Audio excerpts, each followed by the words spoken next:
March 17, 1995, araw ng isagawa ng Singaporean government ang nakakapanlumong pagbitay sa isang Pinay OFW na si Flor Ramos Contemplacion. Si Flor Contemplacion ay nahatulan ng parusang bitay matapos itong mapatunayang pangunahing sospek sa umunoy pagpaslang sa kapwa Pinay domestic helper na si Delia Maga, 34 na taong gulang, at kasama rin sa napaslang ang 3 taong gulang na bata na siyang binantayan naman ni Delia Maga. Naging mainit sa publiko ang naturang hatol na kamatayan kay Flor Contemplacion nang dahil sa naging tila walang agarang aksyong ginawa ng mismong gobyerno ng Pilipinas para mahadlangan ang parusang kamatayan sa ating kababayan. Kaliwat kanan na rin ang mga nangyaring protesta na inorganisa ng mga politiko at ng mismong mga labor group organization. Isa rin sa nagbahayag ng pagtutol sa naturang pagbitay kay Flor Contemplacion ay si mismong Pangulong Duterte na nooy Davao City Mayor, kung saan nanguna ito sa pagsunog ng libu-libong bilang ng mga Singaporean flag bilang pagpapahayag ng pagkondina. Ngunit ano nga ba talaga ang tunay na kwento sa naturang nakakapanlumong pangyayari noong dekada 90 ukol sa pagbitay sa ating kababayang OFW na naging dahilan sa naturang salungatan sa pagitan ng Singaporean government at ng Pilipinas? Bagong bayani ng sandata ay luha, bigyan naman ninyo kami kahit na konting awa. Ang Pilipinas ay isa sa mga pangunahing bansa sa Asia na talagang may malaking bilang ng mga OFW na nagtatrabaho sa iba't ibang bansa. Ayon sa statistics noong 2021, nasa humigit 1.83 million overseas Filipino worker na ang naitalang nakikipagsapalaran sa iba't ibang bansa, kung saan karamihan nito ay mga kababaihan na nagtatrabaho bilang domestic helper. Di mapagkakaila na ang pagiging OFW ay talagang hindi biro. Buwis buhay at pangungulila ang talagang tiniis ng bawat isa para lamang sa ikabubuti ng hangaring buhay ng bawat pamilya. Ngunit paano kung ang hangaring ito ay mauwi sa isang dilubyo? March 17, 1995, nang kalunos-lunos na hinatulan ng bitay ang nakikipagsapalarang Pinay OFW sa bansang Singapore na si Flor Contemplacion. Ito'y ukol sa umunoy pagpaslang niya sa kapwa Pinay OFW rin. Si Flor Ramos Contemplacion ay tubong San Pablo City, Laguna na ipinanganak noong January 7, 1953. Dito na rin bumuo ng sariling pamilya si Flor Contemplacion, kung saan napangasawa nito ang kanyang mister na si Efren Contemplacion at nabiyayaan ito ng 4 na anak. Ngunit nang dahil sa kahirapan at kawalan ng oportunidad na makapagtrabaho dito sa ating bansa, pinili na lamang ni Flor na lumisan at makikipagsapalaran bilang OFW. Sa pagkakataong ito, nabigyang oportunidad naman si Flor at isa ang bansang Singapore na nagbukas pinto para makapasok ito bilang domestic helper. Ngunit sadyang hindi naging madali ang buhay ni Flor Contemplacion sa bansang Singapore, kung saan babad ito sa kanyang trabaho kapalit ng kakaunting sweldo. Dito na rin napag-alaman ni Flor ang tunay na buhay ng iilang kapwa OFW na sadyang hindi maswerte, kung saan marahas itong minamaltrato at talagang pang-aabuso ang inabot ng mga ito sa kamay ng kanilang mga amo.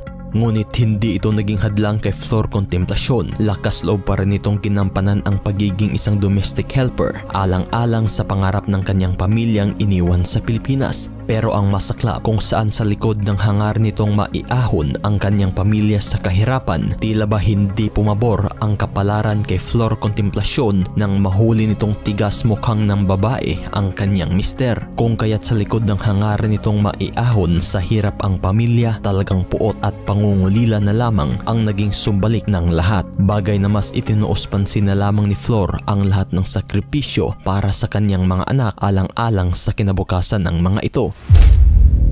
At sa loob ng ilang taong pagtatrabaho sa Singapore, dito na niya nakilala ang isang kapwa OFW rin na pinangalanang si Delia Mamaril Maga. Si Delia Maga ay 34 na taong gulang na tubong Tarlac na nagtatrabaho din bilang isang domestic helper ng naturang bansang Singapore. Naging matalik na magkaibigan ang dalawa kung saan nagtutulungan na rin ito ng bawat problemang kanilang pinagdaraanan hanggang isang araw, May 4, 1991, nang sa di inaasahan natagpuan na lamang si Delia Maga na nakahandusay at wala ng buhay sa mismong bahayng pinagtatrabahuan nito.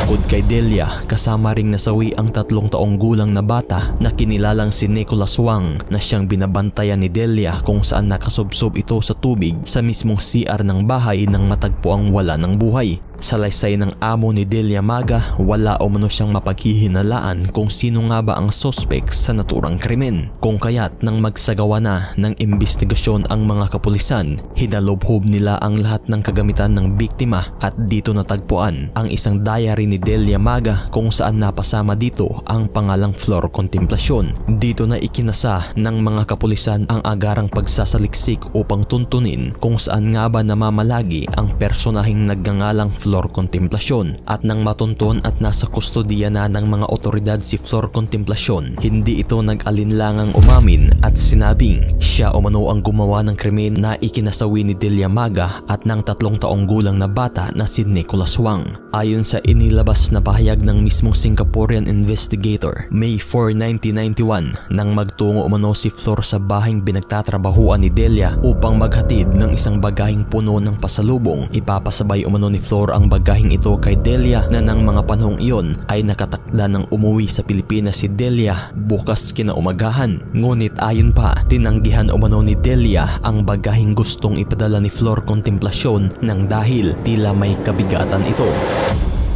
At nang dahil sa pagtanggi ni Delia, bigla na lamang umanong uminit ang ulo ni Flor at agarang sinakal si Delia na naging sanhi ng pagkasawi nito. Naispatan na rin umano ni Flor ang batang binantayan ni Delia kung kaya't isinama na rin umano ito ni Flor Contemplacion kung saan sinubsob umano niya ang mukha ng bata sa isang timba na puno ng tubig, sanhi rin sa pagkasawi nito. Bagay na talagang ikinagulat ito ng karamihan lalo na't sa mga nakakakilalang OFW kay Flor Contemplacion. Ayon sa mga ito, imposible umanong magawa ni Flor ang naturang krimen nang dahil talagang mabait at hindi mainitin ang ulo ni Flor na siyang makikitang taliwas sa mga naging pahayag ng mismong mga nag-imbestiga. Pero sadyang wala itong magawa nang dahil mismong si Flor Contemplacion na ang umamin na siya umano ang may kagagawan sa naturang krimen.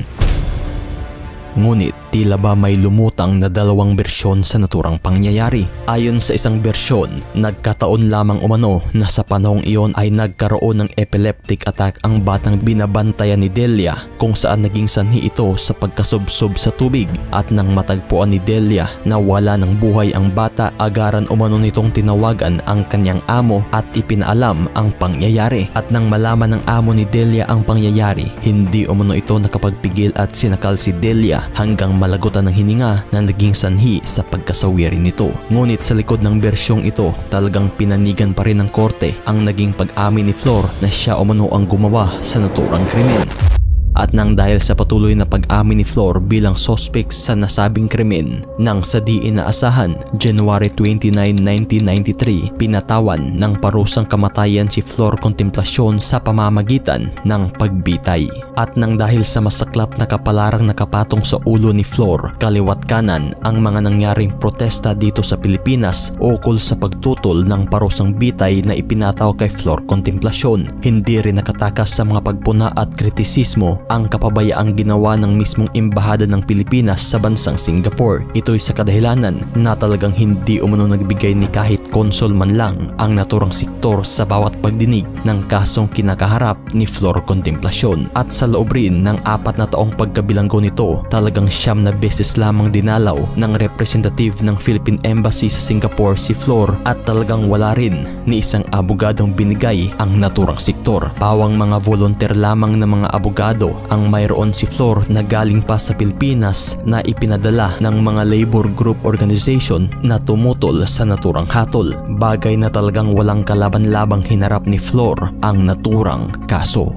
Ngunit sa pagbabasakaling mapababa ang naturang hatol, muling umapila ang mga abogado ni Flor ng panibagong trial kung saan nagsumiti ito ng panibagong ebidensya kung saan sa panahon umanong nangyari ang krimen ay nasa ospital at naka-admit si Flor nang dahil sa pagkakaroon nito ng complex seizure. Ngunit pinabulaan ito ng mismong husgado at sinabing migraine lamang umano ito at talagang hindi pinanigan ang naging apila ng kampo ni Flor. Kung kaya't walang nabago sa takbo ng kaso ni Flor Contemplacion at talagang parusang kamatayan pa rin ang naging hatol sa kanya. Ngunit sa patuloy na pag-usad ng kaso, isang testimonya ang lumutang galing sa isang kasama ni Flor nang ito'y ma-admit sa ospital. Ayon sa kanya, napilitan lamang umanong umamin si Flor bilang salarin sa krimen nang dahil pinahihirapan umano ito ng mga otoridad. Pinatunayan rin ito ng isang kapwa Filipinong nakasama ni Flor sa Changi Prison, Singapore na pinangalanang si Virginia Parumog. Talagang isinalaysay umano ni Flor sa kanya kung gaano ito minaltrato at pinapahirapan ng mga kapulisan para lamang aminin ang kasalanang hindi naman niya ginawa. Madalas rin daw maririnig ng mga kasama ni Flor sa shelda ang pagsisigaw nito ng tulong na tila ba pinahihirapan ito ng mga prison guards. Pinapalunok rin daw si Flor Contemplacion ng naturang mga tablets bago ito isasalang sa bawat pagdinig ng kanyang kaso. Ayon pa na isa umano itong